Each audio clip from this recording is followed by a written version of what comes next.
Hello बच्चों, चलिए प्रश्न को समझते हैं। वेदुत द्विध्रुव से क्या तात्पर्य है? वेदुत द्विध्रुव पर अक्षीय स्थिति में किसी बिंदु पर वेदुत विभव का सूत्र उत्पन्न कीजिए। तो सबसे पहले हम बात करेंगे यहाँ पर मुख्य अवधारणा की। तो बच्चों, मुख्य अवधारणा में हम देखेंगे वेदुत विभव। देखिए बच्चों, विद्युत विभव होता क्या है कि किसी भी एकांक धनावेश को अगर हम कहाँ से लेके आ रहे हैं, अनंत से लेके आ रहे हैं किसी विद्युत क्षेत्र में, किसी विद्युत क्षेत्र में स्थित किसी पी बिंदु पर, तो इस पर जो मेरे को कार्य करना पड़ा वो किसके बराबर होगा? विद्युत विभव के बराबर होगा। तो V बराबर क्या हो जाएगा बच्चों? W/Q हो जाएगा। ये क्या है? एक अदिश राशि है। ठीक है, इसकी कोई दिशा नहीं होती है। विद्युत विभव क्या है? एक अदिश राशि। ठीक है।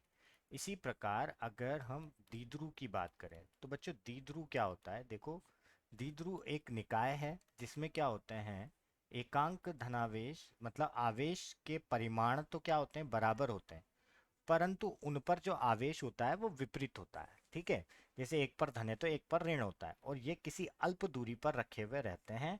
तो इस निकाय को हम क्या कहते हैं? द्विध्रुव कहते हैं। ठीक है। एक होता है द्विध्रुव आघूर्ण। ठीक है, वो बहुत हमारे लिए महत्वपूर्ण है कि देखिए द्विध्रुव आघूर्ण क्या होता है कि वो बराबर होता है पी के। ठीक है, पी से उसको व्यक्त करते हैं। पी बराबर होता है किसी भी एक आवेश का परिमाण ले लो और उन दोनों के मध्य की अल्पतम दूरी ले लो। ये एक सदिश राशि होती है बच्चों। ये सदिश राशि है, और इसकी जो दिशा होती है वो होती है ऋणावेश से, ऋणात्मक से धनात्मक की तरफ होती है। ठीक है, इसकी दिशा होती है। ठीक है, तो इन्हीं अवधारणाओं को हम उपयोग में लेकर इस प्रश्न को क्या करेंगे? हल करेंगे। तो चलिए बात करते हैं हम हल की। तो सबसे पहले हम लिखते हैं परिभाषा वेदुत विभव की।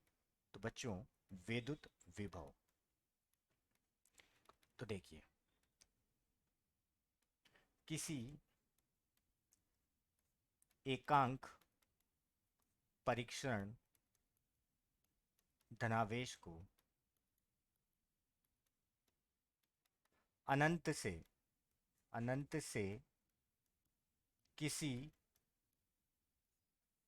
विद्युत क्षेत्र में स्थित बिंदु पर, किसी विद्युत क्षेत्र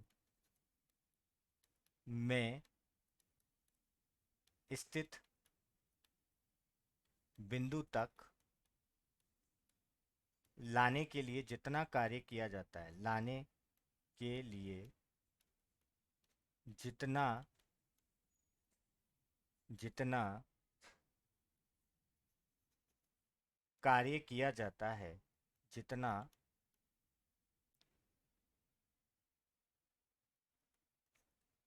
कार्य किया जाता है वह विद्युत विभव के बराबर होता है, के बराबर होता है।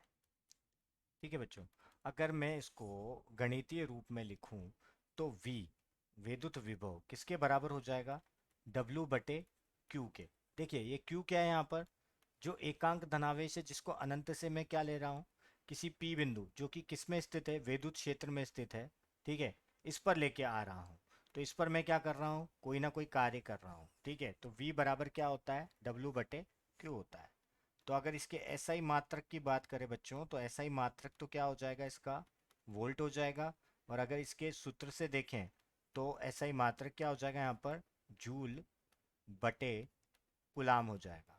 ठीक है, और अगर हम यहाँ पर बात करें, ये एक अदिश राशि है, इसकी कोई दिशा नहीं होती है।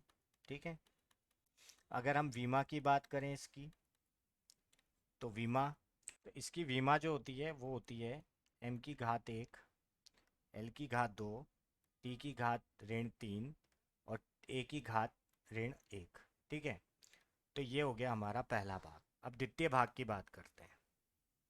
तो चलिए, द्वितीय भाग में हमें निकालना है किसी द्विध्रुव की वजह से। किसकी वजह से? किसी द्विध्रुव के कारण अक्षीय बिंदु पर, अक्षीय पर स्थित बिंदु पर विद्युत विभव, विद्युत विभव। चलिए तो देखते हैं हम। तो सर्वप्रथम हम यहाँ पर देखेंगे कि ये तो हमने ले लिया द्विध्रुव, ये दो आवेश जिनके परिमाण तो क्या है, बराबर हैं, पर दोनों के बीच, दोनों के जो आवेश है वो विपरीत है। अब इसी अक्ष पर ये कोई P बिंदु है, यहाँ पर हमें क्या निकालना है, विद्युत विभव निकालना है। ठीक है, तो मान लेते हैं, चलिए इस दूरी को हम 2a की वजह हम क्या ले लेते हैं, 2l ले लेते हैं। ठीक है, अब इस, ये O बिंदु है, इससे उसकी जो दूरी है इस P बिंदु की वो क्या है, R है।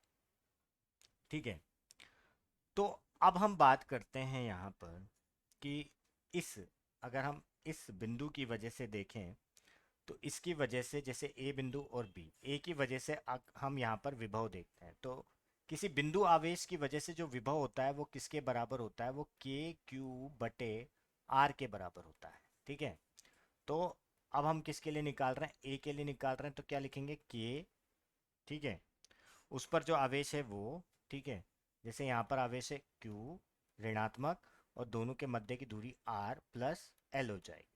अगर B के लिए निकालेंगे बच्चों तो K आवेश के क्या है, धनावेश है, और दोनों के मध्य की अगर दूरी देखोगे बच्चों तो यहाँ से L को अगर मैं यहाँ से निकाल दूंगा R में से तो R माइनस L हो जाएगी। ठीक है बच्चों, और यहाँ से अगर देखेंगे तो यहाँ मेरे को L को और यहाँ पर जोड़ना पड़ेगा, तो R प्लस L हो गया था वहाँ पर। ठीक है, तो समीकरण प्रथम और समीकरण द्वितीय।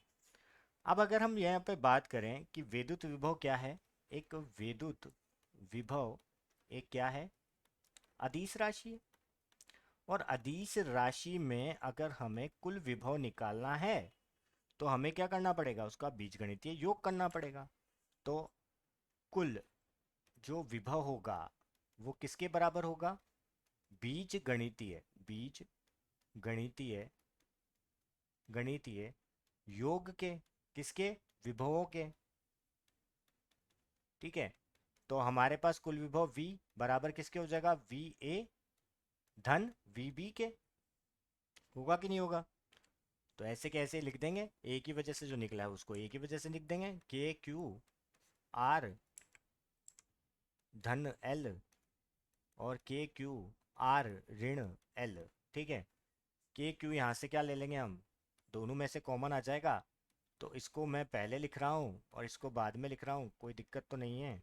ठीक है, क्योंकि कुछ फर्क नहीं पड़ेगा उससे, ताकि कैलकुलेशन थोड़ी सी हमारी क्या हो जाएगी, इजी हो जाएगी। ठीक है, आर और ये प्लस का एल, ठीक है, बटे में क्या हो जाएगा, आर का वर्ग एल का वर्ग। ठीक है, आर से आर के कट गया, तो ये हमारा जो विभव निकला है वो क्या निकला, KQ2L बटे आर का वर्ग और एल का वर्ग। ठीक है बच्चों, तो हमें पता है कि जो द्विध्रुव आघूर्ण होता है बच्चों, वो क्या होता है, द्विध्रुव आघूर्ण, द्विध्रुव जो आघूर्ण होता है उसको P से प्रदर्शित करते हैं, Q गुणा क्या होता है, दोनों के मध्य की दूरी। तो ये बन रहा है यहाँ पर, तो हम क्या लिख सकते हैं, KP R का वर्ग L का वर्ग और दोनों के बीच में ऋणात्मक, तो ये क्या निकल जाएगा, हमारा विद्युत विभव निकल जाएगा। ठीक है, और अगर मान लीजिए कि यहाँ पर वो बोल देता है कि R जो है वो बहुत ही बड़ा है किससे, L से, तो R का वर्ग L का वर्ग लगभग बराबर हो जाएगा बच्चों R के वर्ग,